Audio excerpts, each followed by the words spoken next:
Having to sleep outside in the cold, in the elements, being alone, not having anybody to turn to. Especially when people don't understand you and people judge you. They think you're a scumbag or you're a junkie or you're this because you're homeless, and you're not. Just because you're homeless doesn't mean you're a junkie or a drug addict or... I fought a long time to get my sobriety. I fight every day for it.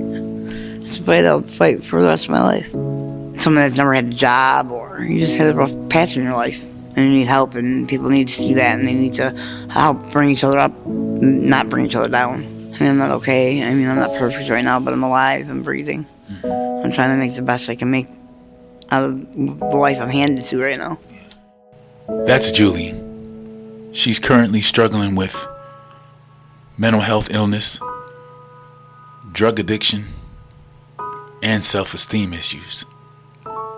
If you want to hear more about Julie today, join me and take a seat at the curb.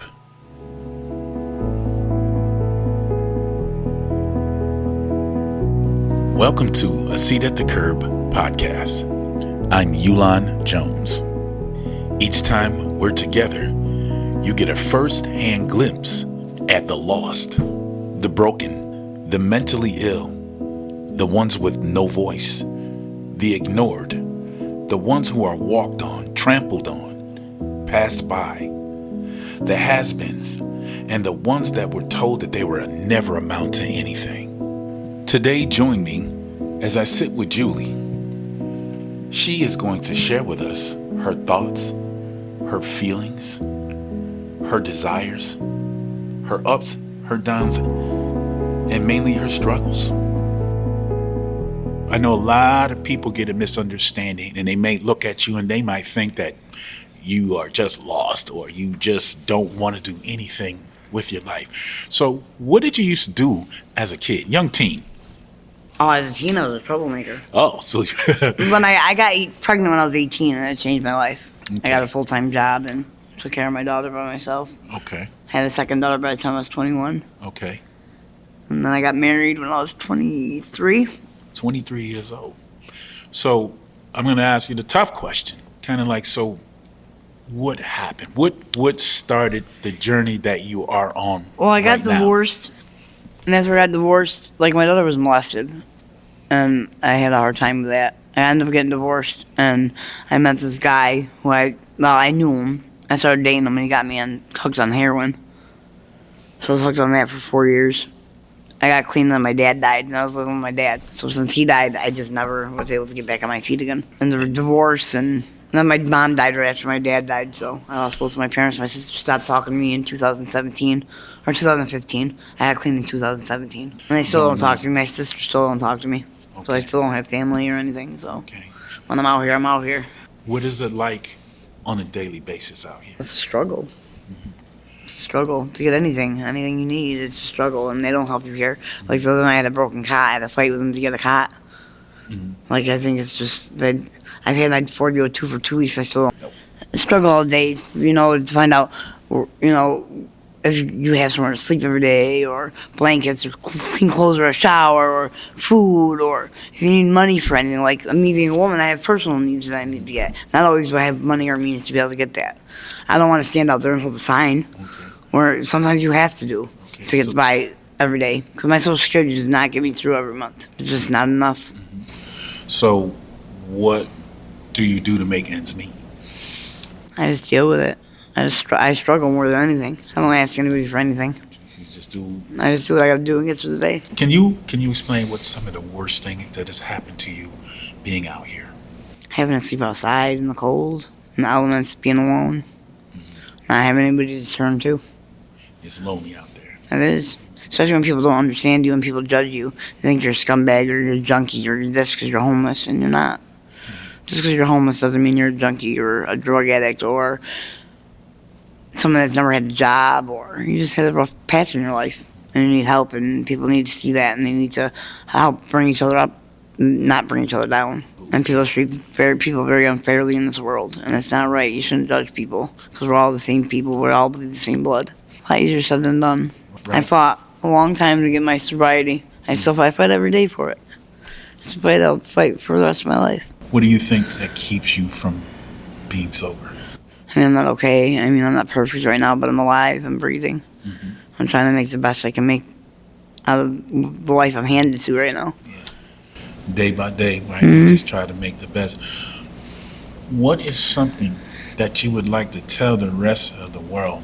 Never to give up. Keep But your what head is up. it A more misunderstanding, I think the misunderstanding is that people just judge too much. They judge you because you're homeless and you don't have what they have. And I think that's the biggest problem we have in this world is people are so judgmental of other people. And they don't need to be. Because we're the same. I'm the same as any other person is. But how would you describe Julie? I like to say I'm a good-hearted, loving person that has, would give my last to somebody. Yeah. And I don't like to judge people. I like to give people, treat people the way I've been treated in life, or the way I was raised to be treated, and I treat people with respect, And I just wish that for everybody. And that's my biggest struggle is the way people treat me. Yeah. And I have a hard time with it. It makes you feel bad as a person. Not good enough, not worthy, very small. Yeah. Not a good feeling when people make you feel that way. Less than. I feel that a lot here. Yeah. The world is scary out there. Scary place, and it's not. I don't advise to be alone doing it. Better to have somebody there with you. Yeah. Even if you have to struggle together, at least you're not struggling alone. Because it sucks to struggle alone. Yeah. When you're not in a shelter, where do you sleep? Outside. Where do you see yourself 5 years from now? Hopefully in my own apartment. Working. Having my happy place. Being able to do life like I was doing before. Being happy. Being able to eat when I want to eat. Sleep when I want to sleep. Get up when I want to get up. Be warm. How long have you been in the streets? 5 years. I don't know, for 5 years, 6 years. That's not my norm. My norm is to have my own place. Yeah. This is just a bump in the road. A little molehill. I just gotta get over the mountain. Yeah. The grass is greener on the other side of the mountain. Yeah. I just gotta get there. It's just a little bump. Yeah, God doesn't give us nothing we can't handle. He pushes us far. He pushes us right to the edge, but when one door closes, one door opens. Yeah. So you're very optimistic. I try to be. Yeah. 'Cause I know this is not the end for me. Okay. So This is gonna make me a better person. I conquered heroin addiction. I can conquer anything. And I go through the label junkie, whore, drug addict. Once you have that label, you always have it. No matter how clean you are. That's why people look at me, a liar, a thief, a junkie. But as what it is, I know I'm better than that. I know I'm a better person than that. So people can say what they want to say about me. Because in the end, I'm going to be the one that's going to win. All those people that want to be petty are the ones that are going to finish last. I'm going to make something of myself, and they're all going to wish they were me. Like, I want people to see that you can do it, and you can't let people bring you down. Don't let people stop you or make you feel like you're not worthy or you can't do something, because you can do anything you put your mind to. And you gotta fight for it sometimes. If you saw a young lady who were very familiar to you as your younger Julie, what would you say to her right now? Keep your head up. And don't let this world stomp you down, because the world can be an evil place. There's a lot of bad influences. You just can't let those influences take over.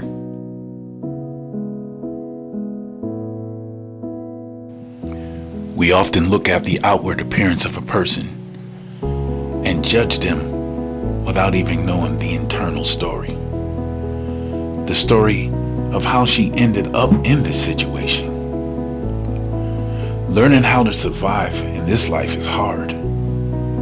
It means that you will be subjected to things that are absolutely inhuman. It means that you will have to do things that you would otherwise hate to do and never ever dreamed that you'd have to resort to it. Julie is soft and very gentle, very easygoing. And at the top of her list, she just wants to be loved. She doesn't want to be alone. She wants to be hugged. She wants to be appreciated. She wants to do great things for people, and she wants to be remembered as being a great person. She really wants to be a hard worker. She wants to be loving to her children. She wants to be back in their lives. She doesn't want the constant nightmares. She doesn't want to be taken advantage of. She just wants to share her life with someone that would love her just the way she's willing to share her love. She has compassion. She has empathy, even in this struggling world. She still wants to make a difference. She just wants someone to hold her hand when she's feeling lonely. She wants the reason to smile. She just wants to do right.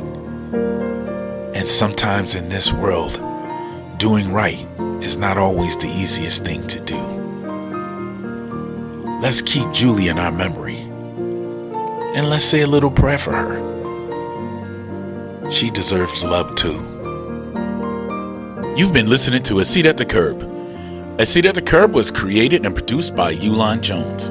Audio engineer, Tom Zaradnik. All rights reserved, 2026. I'm Yulon Jones. To reach me, simply go to rescuemissionalliance.org. That's rescuemissionalliance.org. Hey, Rev!